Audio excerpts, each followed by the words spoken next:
আমরা সুমন ভাই যে এই প্রতিবাদ সভা বা যে অংশগ্রহণ সভায় সালাম আসসালামু আলাইকুম।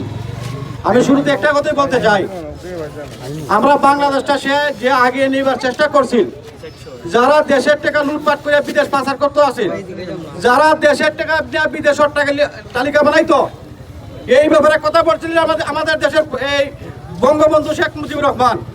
এই কথা বলতে গিয়ে তার সপরিবার সহ তার হত্যা করা হয়েছে। আজকে এত বছর পরে আমরা ওই লোকের একজন অভিভাবক পাইছি, আমরা একমাত্র ব্যারিস্টার সুমন ভাই।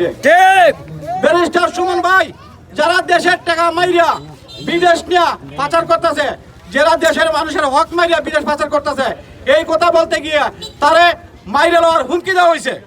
তা আমি বিশেষ করে আইন শৃঙ্খলা বাহিনীর কাছে আমরা একটা অনুরোধ থাকবো, আমাদের ব্যারিস্টার সুমন ভাইকে নিরাপত্তা দেওয়ার জন্য আমাদের দেশের প্রধানমন্ত্রী জননেত্রী শেখ হাসিনা ওনার কাছে আমাদের বাংলাদেশের মানুষের পক্ষ থেকে আমাদের অনুরোধ, তারা যাতে একটা পুলিশ প্রটোকল দেওয়ার দরকার, তারা যাতে নিরাপত্তা দেওয়ার দরকার।